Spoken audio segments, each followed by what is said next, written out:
再来，当然就是一些更简单、更基本、门槛比较低，可是你可能要花多一点心力去建造，然后去找的就是自己接案。只要你去接的这些案或小型事业呢，它有一个固定稳定的薪水，我个人觉得只要大概3-4万左右，只要稳稳的每个月有3-4万左右，其实它都已经可以去支撑你的远距工作生活了。那我自己最近有开了一个远距工作 IG 平台，大家可以去 follow 一下。这个呢，就是因为我太喜欢远距工作生活的这种概念，所以就开了一个远距工作旅行团。所以如果你是远距工作者，或者很向往远距工作者，想要跟着艾尔莎一起去旅游的话，在里面可能未来会有开团的机会。艾尔莎Hello， 大家好，我是艾尔莎，今天要跟大家分享如何找到远距工作。我相信很多人对远距工作真的是不陌生了啦，然后这件事情呢，真的可以成就大家很多事情。例如说，你就是可以在平日的下午自由自在去逛街，然后晚上的时间呢再来工作，或找到你舒服的 work-life balance， 这个东西应该是很多人向往的。但是到底要怎么样去找到呢？我今天来跟大家一一来分享。我这个人就是一直喜欢远距，我一直想办法把我的公司不要人弄太多，然后不要用得太复杂的去赚更多钱的更成功，但是还是不要有办公室，因为一旦有办公室，真的就会增加成本，然后这些成本最后反正都是转嫁在客户身上，干嘛去做这种事情？所以我宁愿增加我的沟通技巧，还有我使用这些科技的软体能力，让大家不会增加这些成本风险，然后甚至员工们都可以舒服的去控管自己的生活还有工作方式，不用交通通勤这么长来这边工作。你要知道，我们一定是在双北放办公室嘛。可是你知道，我多数的员工他可能都是在新庄啊、什么土城，就很远。那他们花了1个小时来，巅峰时刻可能要2个小时再回家。这3个小时其实浪费的不只是他自己的精力，也是浪费到我的成本啊。因为这3个小时，就算他不帮我工作，他可能可以去好好的生活舒压，让他的工作更有生产力，甚至去学多一点东西，帮助到我的工作。所以以老板的思维呢，我这种微型小小的创业家，我就会希望我一直要控管在这样子的状况下。那我自己也看到了我的这些员工们，他们真的在远距工作里面表现的好和不好的 bug 在哪里，甚至优点在哪里，其实都应该被蓄意养成。因为远距工作跟一般的工作环境真的很不一样。一般工作环境，你有问题可以立刻问，或是立刻找到答案，甚至真的有一些紧急的问题状态的时候，你可以赶快去问老板，老板可能可以，主管或老板就可以赶快抓到他。可是你在远距工作的时候，其实你不知道你的老板在哪里，在干嘛。像我的员工真的很常不知道我是不是飞出国，还是不是在台湾，甚至时差是不是跟台湾同一个时区，所以他会找不到我。那这样找不到我的时候，他自己临时要去做一些比较重大一点的决定的时候，他就会非常非常紧张。那他怎么去做，还要怎么样去承担这些风险，其实都是在这种远距工作的技能里面一点一滴滴的养成。所以找远距工作呢，其实有几个简单的渠道，我觉得是你用这些渠道就可以立刻找到的。第一个当然不用讲，就是 LinkedIn。LinkedIn 就是最多远距工作都在 LinkedIn， 因为呢，在这边比较多新的那种新创公司啊，或是跨国公司，它需要亚洲人才，所以呢，这个平台呢其实是最容易找到比较大量的那种跨国需求的工作者，然后他们给的薪水不会太低。那这个当然就会需要你的英文至少要有一定的程度，所以好好的经营 LinkedIn 其实真的非常好哦。不管是不是在经营自媒体，或是想要经营你的职场里面的履历，我觉得 LinkedIn 都是一个非常非常必要的。未来我可以再来跟大家分享怎么去经营，好好的经营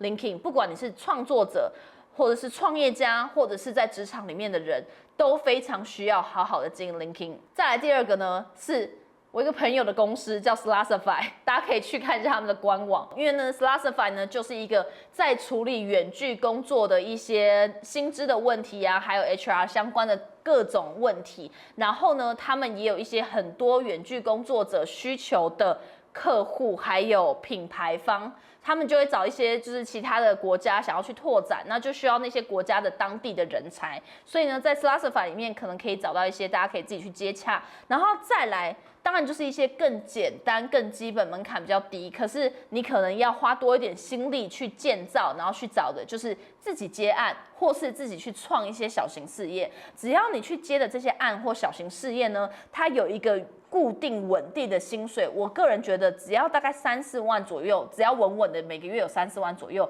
其实它都已经可以去支撑你的远距工作生活了。那我自己在最近有开了一个远距工作 IG 平台，大家可以去 follow 一下。这个呢，就是因为我太喜欢远距工作生活的这种概念，所以就开了一个远距工作旅行团。所以如果你是远距工作者，或是很向往远距工作者，想要跟着艾尔莎一起去旅游的话，在里面可能未来会有开团的机会。因为你知道吗？远距工作为什么我刚刚讲3万或4万，其实就已经可以过得很好？因为真正的远距工作就是国外已经红很久的 Nomad 数位游牧民族，大家可以自己去搜寻一下。我就超向往这样的生活，所以我喜欢拿一样这样子的薪水，可是呢，去泰国的乡下，不一定是曼谷哦，因为曼谷对我来讲，相对都已经跟台北的那个物价差不多了。泰国的乡下，或者是巴厘岛也有点贵，或是越南的一些其他小众城市旅游，去这些地方旅游，你同时一天吃3餐，跟在台北叫3餐的 Uber Eats， 其实差别是有大概3、4倍左右的。那这个差别其实就是可以让你的那个因为远距而让你可以去别的地方低成本的国家，而省下更多的钱和资源，再把这些钱拿去做其他的投资或其他你想要创业啊或做什么事情的花费都 OK， 它其实会比较容易让你真的能建造你未来想要走的职涯或是创业版图。所以不要小看你现在虽然只能拿到一个每个月3、4万的这种收入，但它都可以慢慢去垫高你这个远距工作生活的这个帝国的这个路线，就是未来你可以往这个路这样子走。然后再来最后一个方法是，我觉得你可以去找一些小品牌、小电商、小公司，就它虽然小，可是他公司一定就是真的很小，或是他的人手不够多，所以呢，你可能一个人要身兼数职。那因为这样的状况，老板根本就不可能去有一个办公室，或是他就是要跟你开会，也只找一些咖啡厅，你会有一半的时间是办远距。那这样子的话，其实你也可以享有这种远距工作的机会。所以呢，如果你真的想要向往这样子的生活的话，可以用这样的生活去回推你要找这一类型的工作，就尽量不要找到公司，越小越好。然后薪资只要大概在一个程度，让你可以去更低成本的地方生活。那其实你存下来的钱，或是过上的精彩生活，也不输你进一个大公司，然后住台北市市中心，然后生活成本各种高。不会比他差，所以我自己真的是这样做过这样的比较，最后其实很多30多岁的人，他们真的是前面走了一些不是自己想要的人生和生活的路线，最后30多岁选择拿一样的薪水或是降一点的薪水，但是更喜欢的生活，这就是一个远距工作，我觉得它可以体现的方式。那当然啦，你去用这些策略去找这些渠道的远距工作是一定可以找得到的，但是下一步骤就是你怎么去建构你在这一个渠道里面找工作的能力，还有那个内容，当然就是靠你的履历，还有你在面试的时候怎么去讲。我自己总结了几项，我觉得远距工作一定要用到的软实力，而且你一定要在面试还有履历表里面想各种方法去把它体现出来的几大能力。第一个就是沟通能力。沟通能力呢，一定是远距工作里面老板、还有主管、还有同事最在意的，因为他就是不可能立刻在办公室里面找到彼此互相讨论嘛。所以你要怎么样在你的这个面试或者这个履历表里面告诉对方说，就算你在远距工作，其实你都不会有沟通的阻碍，你都可以立刻解决问题，立刻被同事找到，或甚至呢跟同事一起举行很多的有效会议，然后让你的工作更高效。你可以想办法去把这个东西解释出来，然后甚至你在这个里面扮演怎么样的高效沟通者的角色，都把它一个一个照故事啊，照你过去的一些工作经验把它套进去啊，去解释出来，其实就很容易让你被这些远距工作的公司老板所青睐。第二个呢，是你的抗压力一定要很强。我自己的个人经验是，很多人以为他的抗压性很强，因为待过大公司，因为走过大专案啊，因为帮公司 hold 过很多的大型事件、大型活动。可是呢，一到远距工作的这个环境，它整个就崩溃。因为远距工作里面很多东西是乍看之下是乱无章法的，完全没有任何的逻辑，没有任何的规则。可是你要冷静下来去理解这个氛围，还有这个文化，还有公司里面的人事组织，你才会有一个无形的感受，知道说这个公司这个远距团队他们是靠什么样的方式在帮顶在协作的。就是这个东西是要去体验出来的，不是像大公司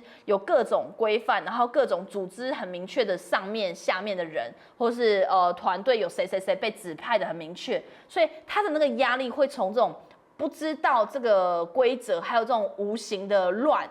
而压垮他，所以我自己个人之前就是有来过一些员工，然后跑掉，还有我自己身边的一些朋友们，他们也是远距公司的老板，然后他们就说，那些真的待过很大公司，然后觉得自己抗压性很强的人，真的到他们公司也是垮台，然后都是因为这样子，都是因为我刚刚讲的那些原因。所以这个抗压性一定要很强，然后你也要确保你的抗压性强是强在你可以去承受这些无形的混乱，或者在这个混乱中，你知道怎么自己求生存。那再来第3个呢，是你要拥有自己的系统化思路。怎么说呢？就是因为你一早起来，没有人知道你到底几点起来，然后也不会有老板去管你。在我们公司，我是从来不管这个员工在哪里，或是在家庭旅游，或是几点起来，他就是要睡到下午5、6点，我也没差。但是我们表定的定期的会议，你就还是得要参加嘛，或者是你的这件事这周你就要做完，你也是得要做完。其他的我不会管你什么时候用什么方式去做。所以呢，在这样子这么高度自由的状况下，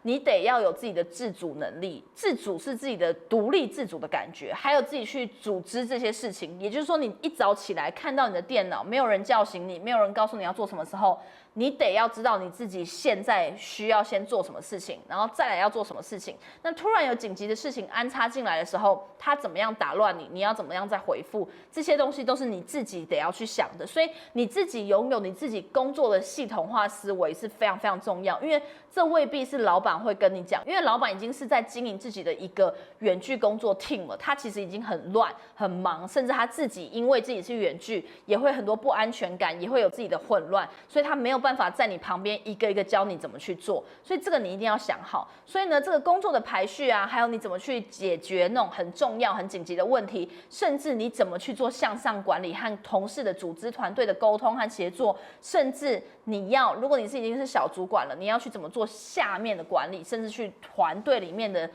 凝结力更强、沟通能力的优化等等，这些都是你自己的远距工作的系统化思路里面该有的技能力，这些也都是你应该要放在履历还有在面试里面表现出来的，你就更容易得到这种远距工作了。那最后一个呢，就是你要有办法自我切换。什么叫切换？就是听起来很棒，你可以半夜去 clubbing， 然后隔天睡到中午再工作再开会，听起来很棒，对不对？但是你要有办法做切换，因为没有人管你，然后你也没有办法换环境。举例来讲，以前我上班的时候呢，我就半夜去 clubbing， 然后隔天早上9点10点就是很痛苦，然后就去上班。至少对我来讲，一到上班的地点，然后光都很亮，我就真的醒来了。可是今天是没有人管你的状态下，你可能睡到中午，你还在宿醉，然后起来你还是躺在床上。你要怎么样逼自己离开床去开始重要和紧急的工作呢？没人逼你，但你要懂得自己做切换，找到自己的方式，让你自己可以逼自己站起来，或是去好好的工作。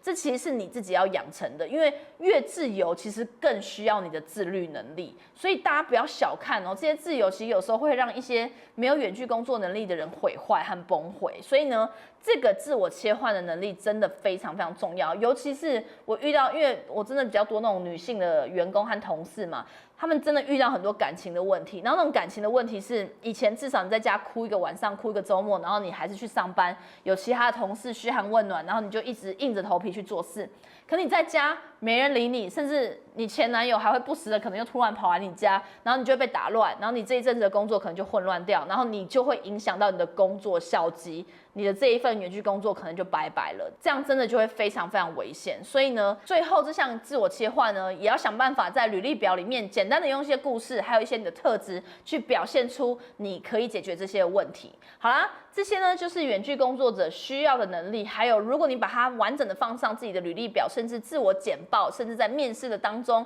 有把它表现出来，你一定就可以得到远距工作。那如果你真的很想要再知道更多远距工作的一些小 mega， 例如说我到底怎么样去经营我的远距工作团队，都会一起分享在我这个 Instagram 的平台。所以如果大家下一次有机会可以跟上我们的团的话，就可以跟艾尔莎本人一起去远距工作旅游喽。